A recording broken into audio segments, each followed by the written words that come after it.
Hi, yogis. Welcome. Namaste. My name is Jameson. I'm your instructor for yoga, PE 17 Intermediate Yoga. So let's just get into that first and foremost. Who's an intermediate yogi? Who is a yogi? Well, anyone who practices yoga is a yogi. I'm a yogi. If you have practiced yoga before, you're a yogi. And if you continue to practice, you will continue to be a yogi. So, intermediate yoga is someone who has a baseline of understanding of the physical practice of yoga asana and associated techniques of meditation, of which we will dive into a little bit further and deeper in this course. Now, an intermediate yogi does not necessarily have to be flexible, does not have to be strong. We don't need to be bendy pretzels. It's someone who has the ability to practice yoga with mindfulness and awareness. Now, if you've never practiced yoga before, this course will be a little advanced for you.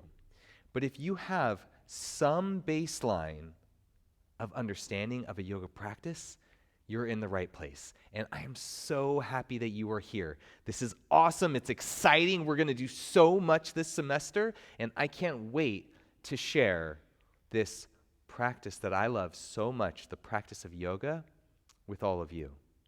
So I am a yoga teacher. I am an RYT 500-hour trained registered yoga teacher through the Yoga Alliance, and I've been teaching yoga since 2014. Still going, still love it. I am recently coming off of an advanced training, and I have so much new information and new inspiration to share with all of you that I am just so excited. I'm so excited for you, I'm so excited for me, and I'm really excited for us and this journey that we are embarking upon together within the practice of yoga. So, what are we going to do this semester? Well, we're going to move our bodies, physical asana. We are going to sit and meditate. Absolutely. We are going to develop strength, flexibility, balance, and endurance. Increasing our repertoire of mindfulness techniques that will bring us mental health, peace, harmony, self-belief. So many positive effects. If you've ever practiced yoga, you know what I'm talking about, and we'll continue to go along this path. We'll work on alignment of yoga postures and modifications, because every single body, every student who takes this class is a different shape, is a different height, is a different size. We're all different colors, we're different people, and we are beautiful exactly the way you are beautiful, exactly the way you are, and I want you to continue to be you, and I want this practice to adapt for you. And to do that, it will take a dedicated effort, it will take contribution from you. I will be here offering you so many options, and you get the opportunity to modify and adjust how you see fit in the ways that serve you the best. What else are we doing here? You'll come out of this knowing sun salutations so well. For intermediate yoga, I would expect you know what a sun salutation is. We'll start with them fundamentally in our next practice, but that's an expectation. You know what sun salutations are, standing postures. You've been in a complete yoga practice. This semester, we're going to observe and analyze ourselves, self-inquiry, so we can track our progress through the development of these 4 pillars of yoga: strength, balance, flexibility, endurance. They will improve and increase as the semester goes on. Not only will your physical body change, but so will your mental and emotional bodies. This class will help you grow deeper on a soul level and help you to turn the lens inward so you can start to observe and become aware of yourself. Yoga is a very powerful practice. I love this practice, and before I get too deep into it, I want to stay focused on the course, but let me just say that what lies ahead for you and I is a journey of transformation, is one that you are going to excel and improve, but you only get out what you put in. And what you put in, you will get out tenfold. Trust me, I know this to be true in my own body, and I've seen it true in many, many, many, many students that I've taught over the years. Not only will we increase our alignment, but we'll learn the mechanics of postures and movements and flows within our physical asana practice.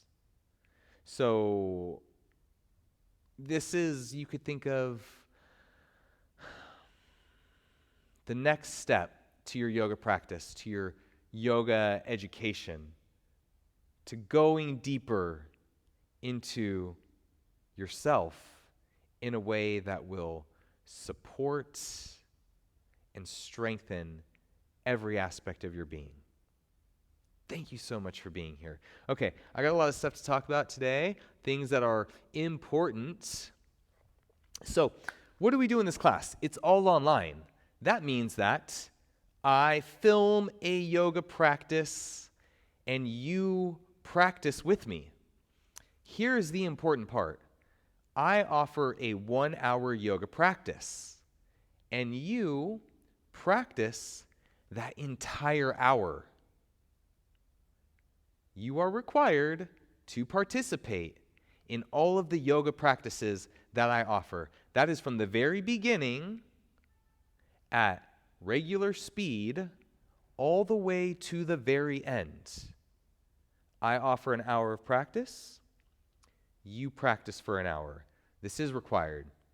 Now, I'm not keeping tabs on you. Obviously, you're doing this at home.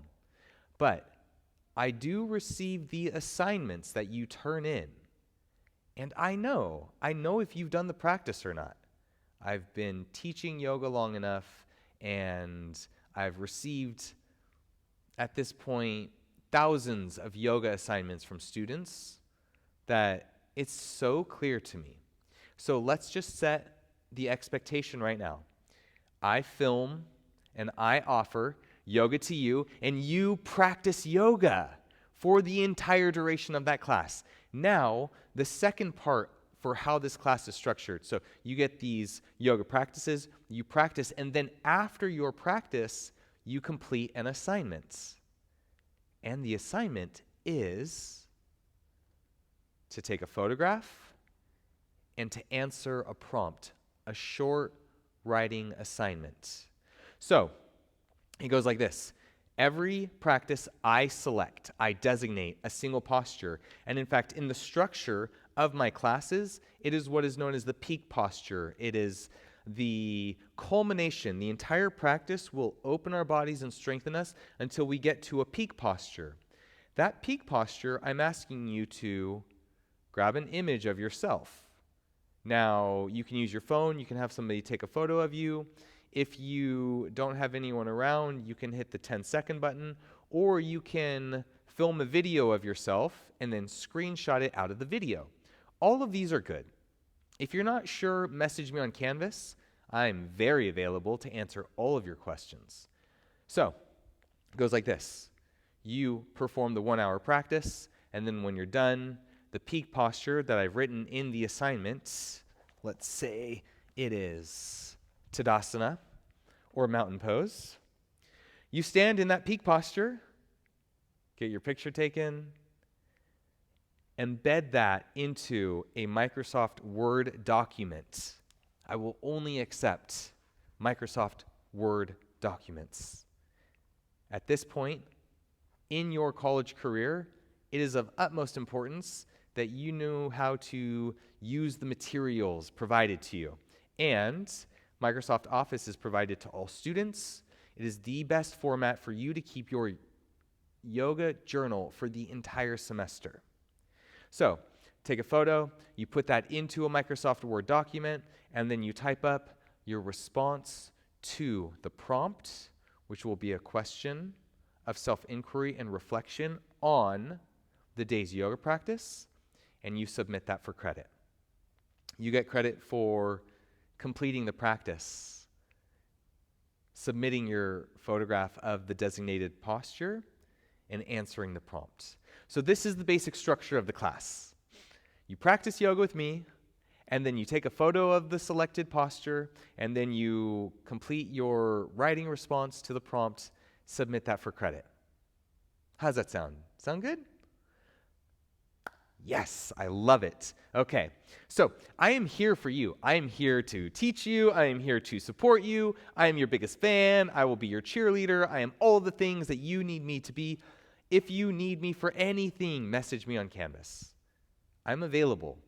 I'm here to answer your questions, to talk to you, to help you along the way. In real time, we could Zoom together. We can message on Canvas. Whatever you need. If you need direct connection to me, I am both available and approachable. So, that's there for you. Great. Okay, so that's how we approach this course. What do you need exactly? Well, at this point, you need a yoga mat, 2 yoga blocks, a yoga strap. Woo! I wish that was 3D. That would have been cool, huh? A yoga strap and a wall. So, the yoga mat creates a space for us to practice on. It collects and maintains this resonant energy of your yoga practice. So when you step onto your mat, you know, oh dang, it's time to practice yoga. It's go time. So, a yoga mat is of utmost importance. Now, in these classes, I'll offer so many modifications. Blocks, incredibly useful. Here's one way that we use them. At this point, I've developed a lot of flexibility. It's taken me many years to do. But I have it. Even still, I use blocks in my practice. If the floor is too far away, blocks bring the floor up closer. And even though I've got flexibility, my back is rounded here. If I want to do a halfway lift without a rounded back, I use blocks. And I do. Every time I practice by myself, I have blocks with me. They are absolutely beneficial, and I think you will find a lot of help. Here's another posture. Half moon pose. Half moon pose on the ground. Okay, this is kind of hard. Half moon pose with a block just opened up, and I got so much more range of motion in my shoulders and my hips. Love that. We will do a lot of demonstrations at the wall. So finding a space wherever you are going to practice yoga that has access to a wall. This is also really important. We'll be working on, say, tree pose. Oh, can't balance my tree. Let me use the wall. Perfect. I've got the alignment of my legs, one hand. Now I can bring my other hand off the wall because I stabilized it first. Dancer pose. Let me use the wall at first to find the little bend and get my shoulder open and then kick back. Then use the wall to help me go deeper into the posture. After the wall, I might be able to bring this off the wall. Great. So, last thing that you may or may not need, but I did mention that you don't necessarily have to be flexible to do this practice, and you might get injured somewhere along the way. So, you can use a chair. It brings in a lot of modification, but it's available. It's accessible. Say you hurt your back or you're in this course for recovery. Well, if you can't fold forward, maybe you can fold to the chair. Halfway lift, fold a little bit more, come all the way up, hands back to heart center. So a chair can be really good. Another place a chair is going to come in handy, and so is a block, is we will do a fair amount of meditating. There's lots of ways to meditate, lots of ways to sit. I will teach them to you, don't worry, but you can sit on a block. Great. I was sitting in a kneeling position on the block at first. Very comfortable for me at this point, wasn't always. If sitting on a block doesn't feel good, having a chair so you can pitch your heart forward and hips up, this is a great way to meditate. Seated in a chair. It's okay, I promise. So, what do these things do?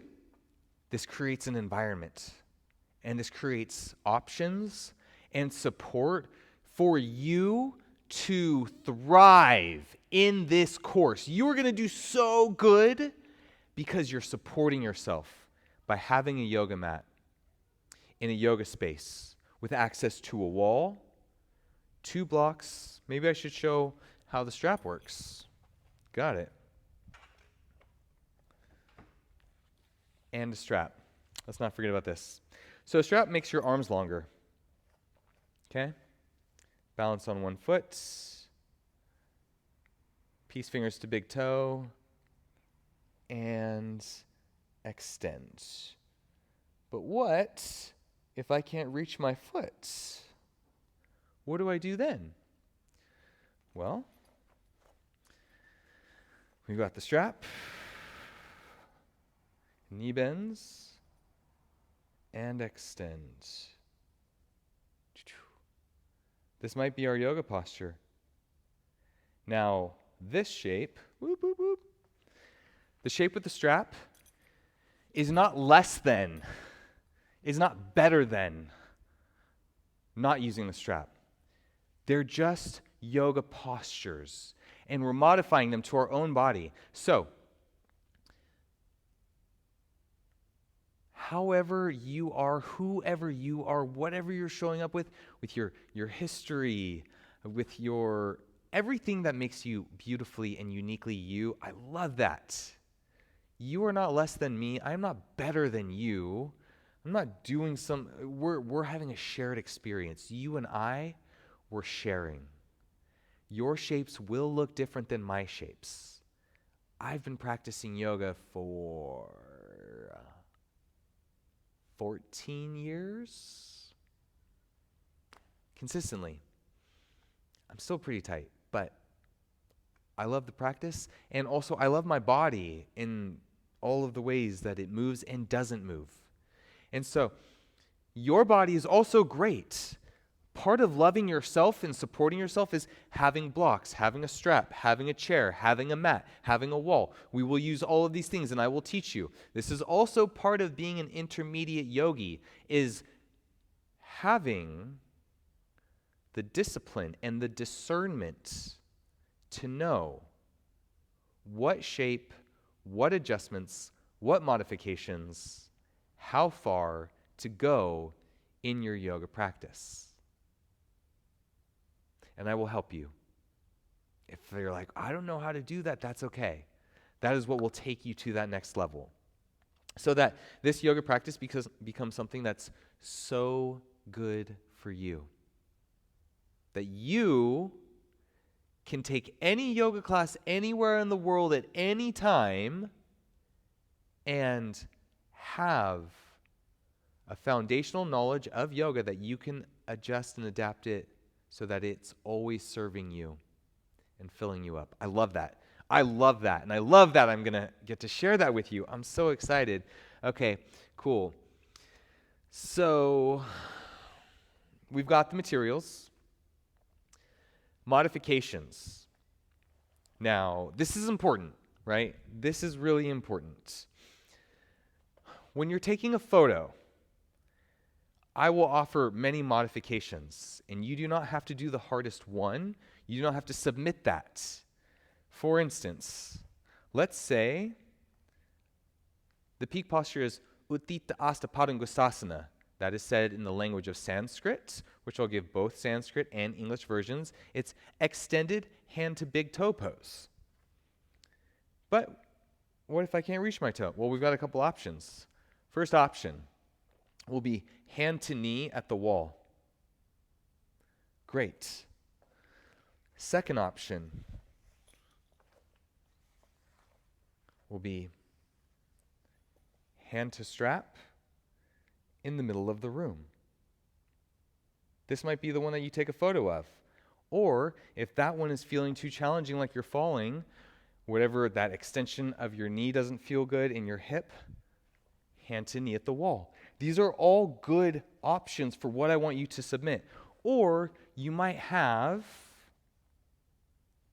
the next layer, extended hand to foot. Great, right? That was the same posture. Here, here,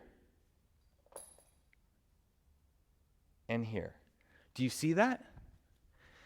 Now, through my experience of yoga, I have the flexibility to be able to now grab my peace fingers to my big toe, but I didn't always. In fact, I used to dislike sitting on the floor tremendously because this is what sitting on the floor was for me.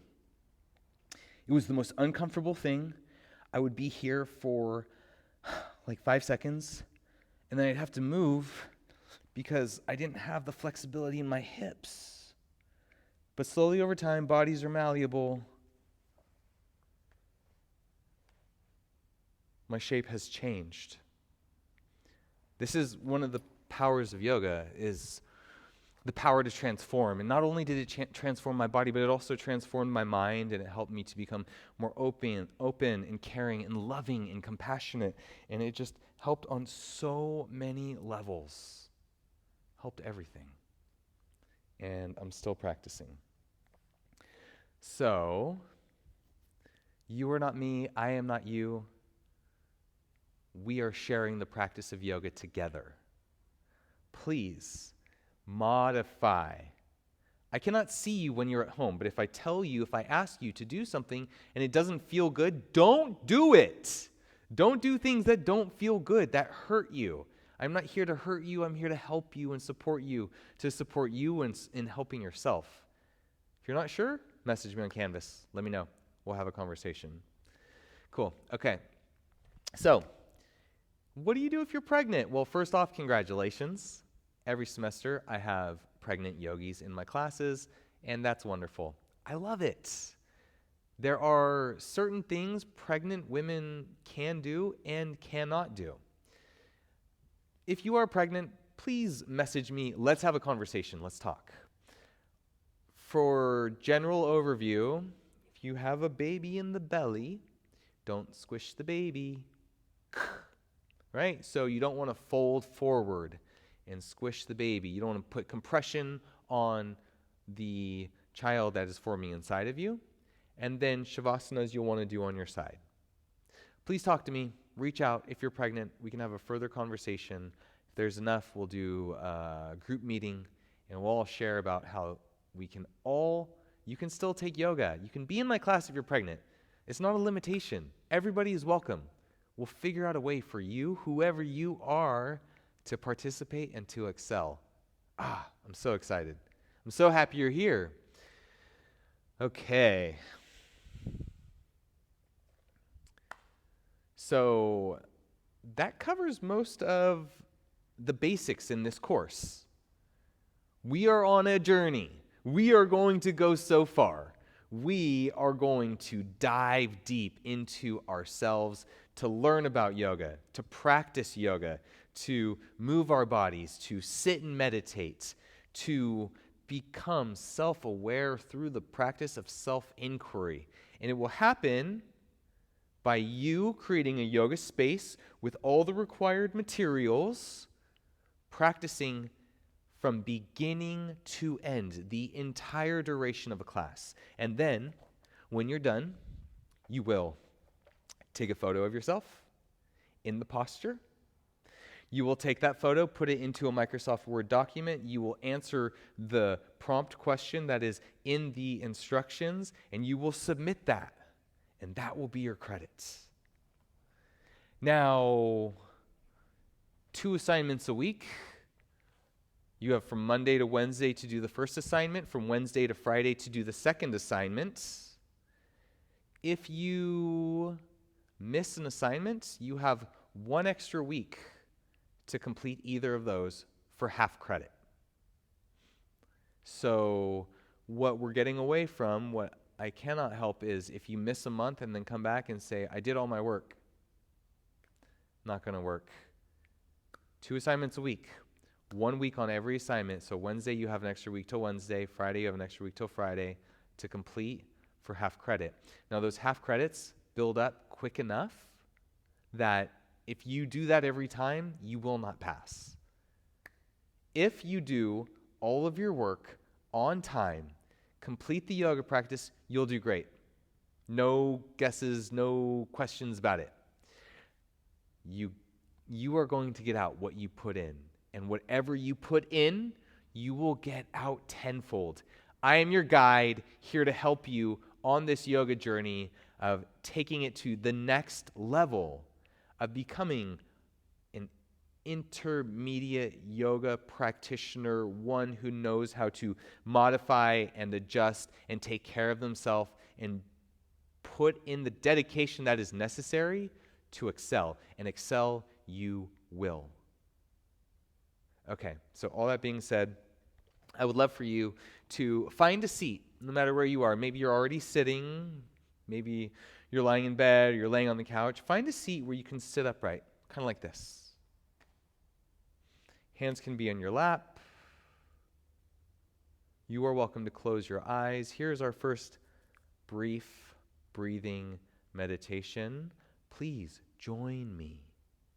Join me here for a deep breath in. Big sigh, let it go. Deep breath in. Big sigh, let it go. Deep breath in. Big sigh.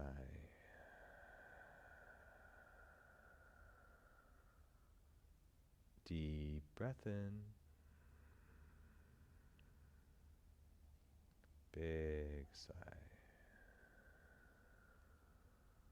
Last one, deep breath in. Big sigh. You are welcome to bring your hands together, palms connect to each other, reflecting the connection between you and I in this moment to set the stage for where we are going to travel to in this journey of yoga together.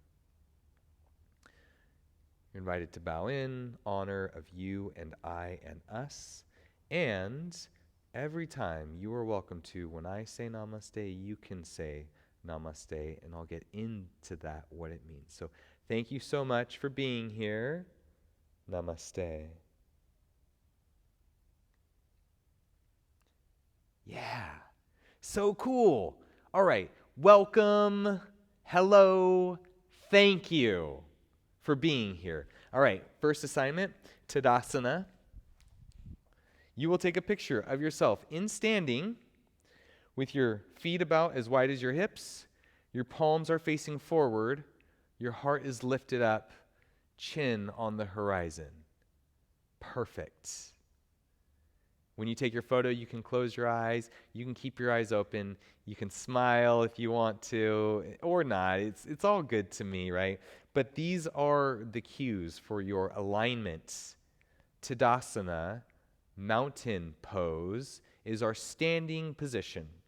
Feet hips width, hands by sides, palms forward, heart and chin slightly lifted. Cool. Okay, now it's your turn. Your photo in Tadasana, put that into a Microsoft Word document, read the prompt in the instructions, answer that, and submit that for credit for your very first assignments. Thank you so much. Have a wonderful day. And I can't wait to see you again right back here on the yoga mat. Let's go.